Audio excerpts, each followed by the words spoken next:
Cousin falsely accused me of SA. Now my family is contacting me after almost 10 years. Before that, to enter the giveaway, you only have to comment your opinion, like and subscribe, so that you will not miss the winner announcement in few next videos. Stay tuned, and let's back to the story. I've grew up in what was probably the most normal of normal households. Parents worked a lot, but still managed to care for me and my 3 older sisters. We were never super close as a family, but never had any issues either. Same goes for my extended family.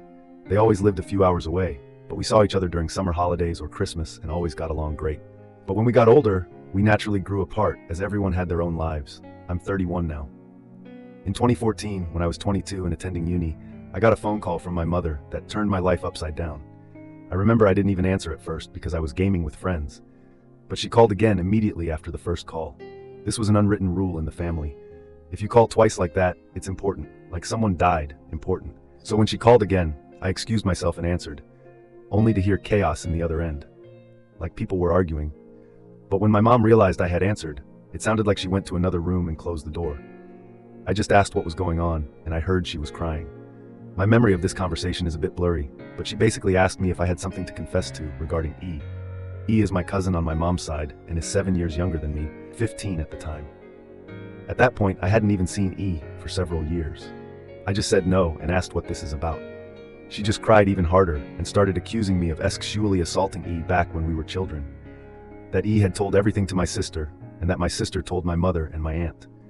E had told them that back when she was 9 and I 16, she'd been playing in my room when I came in and started feeling her under her clothes and kissing her. My mother screamed at me to say something, but I couldn't even speak. It was all so absurd. I remember thinking that must be some bad joke. The last thing I remember saying was that it's not true and that E is lying. But then my mom goes on saying that how E gave such a detailed description of where and how. Then she kept asking something like, "Did you do this? Did you do this?" And I just screamed back at her, "No," each time. It all ended with my mom putting me on speaker, and both my mom and dad saying that they don't want anything to do with me and never to contact them again. 2 of my sisters texted me later that day, pretty much saying that I'm disgusting and then blocked me. I know it's weird, but after that call, I went to have a long shower. To this day, I still don't know why I did that. After calming down, I started calling and texting everyone, even E. No one answered, and the ones who hadn't blocked my number by then quickly did so. The only thing I heard back was from my father, who texted me to stop contacting them and that they need to heal. That was 9 years ago, and I haven't spoken to anyone in my family since that day. To say this messed me up is an understatement. I was living in a haze for weeks after that, and hardly ate at all. It didn't help that this was right before I was supposed to defend my bachelor's thesis, and was already stressed out. Luckily, my co-writer sensed something was up, and saved me by controlling the conversation so that I got the easy parts. Without him, I would have failed. Needless to say, no one came to my graduation. Then started the worst period of my life. I spent the first year expecting the cops to knock on my door and arresting me for SA. I didn't land any jobs, just living off my saved money. I drank a lot and did oxy.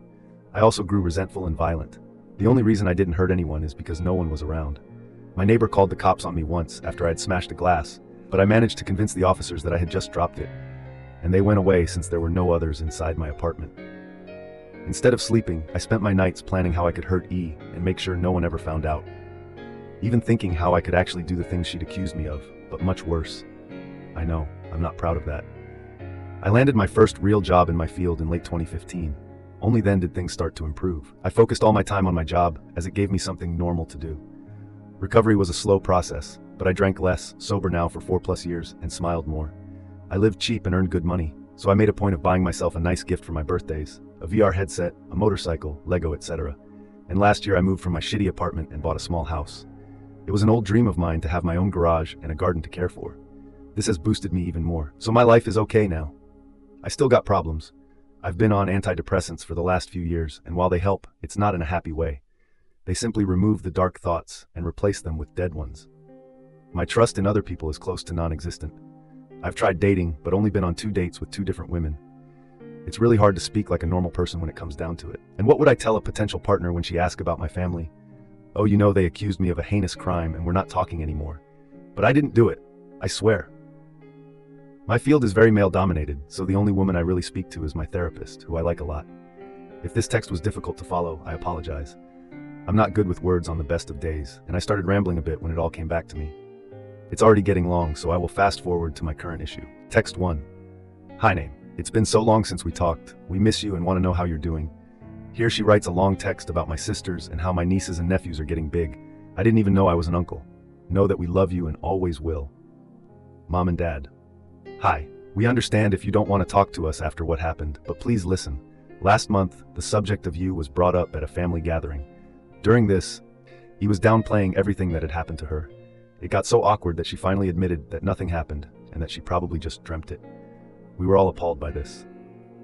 When we last spoke, we wanted to protect E and did the only thing we thought we could do.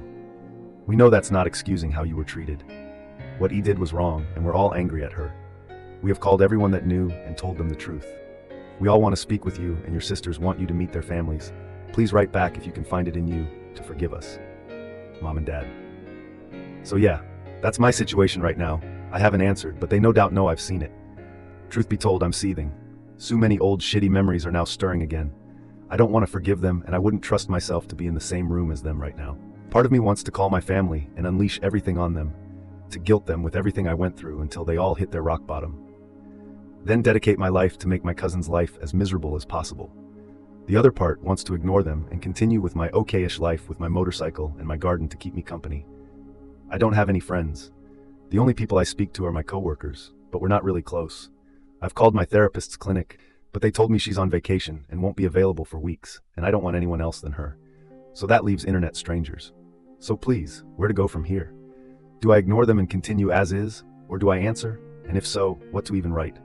I'm pretty sure meeting them in person would be a bad idea for a foreseeable future, but I'm not even sure how my life can improve from picking up those old threads. As embarrassing as it may sound, I've dreamed about the day when they apologize to be them throwing themselves to the ground and kissing my feet. Texting seems so anticlimactic now. TLDR, my cousin falsely accused me of her when we were minors and I was disowned. Now it has been revealed that it never happened and my family is contacting me and wants to make amends. I don't know how to respond. Edit. Holy shit. I went to bed yesterday after answering a couple of comments. I was happy then when someone just said to wait for MT therapist to come back, something that had flown over my head. Now there's 1,300 comments. I can't possibly answer all, but I'll try to read all when I get home from work. I just want to address something I saw a few people mention, that my therapist wouldn't leave for that long without telling me. I don't know how this works in other places, but this is a state-run clinic, no hourly rate or anything.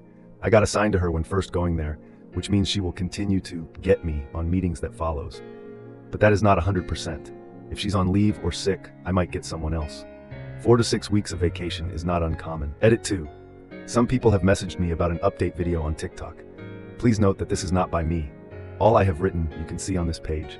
It's been a while since my last post, and I can't count the people asking me for an update. So I thought I'd post one, even though there's not much to say. First, I'd like to get a few things out of the way. Thanks all who wrote and offered support and advice. I'm sorry I couldn't reply to all, but know that I've read them. Also, thanks to everyone who reached out to distract me with talks about my hobbies. I know I wasn't very responsive, but I know you meant well. To the openly hostile ones, borderline threatening me to quit antidepressants and counseling and instead insert religious figure here into my life. No. Many people told me I should pursue legal action. I didn't mention this in my first post, but I decided against that long ago for a few reasons. Best case, she would get a slap on the wrist, and I wouldn't gain much at all. I just don't think it's worth the legal headache. And if I somehow would end up losing, I'll owe her legal costs. A lot of people have been messaging me about the fake updates. As I wrote in an edit to my other post, there are some fake updates on TikTok and YouTube. So if you saw something on other platforms that you didn't read in the text below or in the post linked above, it wasn't by me. While I don't really care about people making fake updates, I just want everyone that read my original post that these videos are not by me. Someone even claimed they had access to my original post on r/relationships, which contained these updates. That is false. With that cleared up, I'll add what's actually going on with my life right now. Know that I wrote the original post in an anger and because I was completely lost on what to do. I needed a kick to the head, and I got that within like the first 5 to 10 comments. That was really all I needed.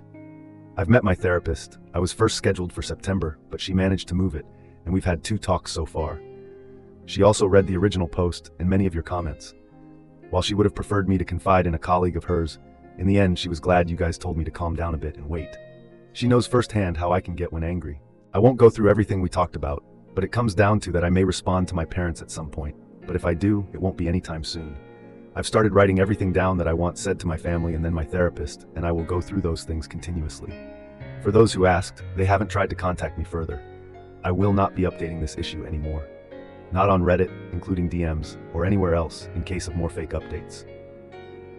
Nor will I be commenting unless it's something very important.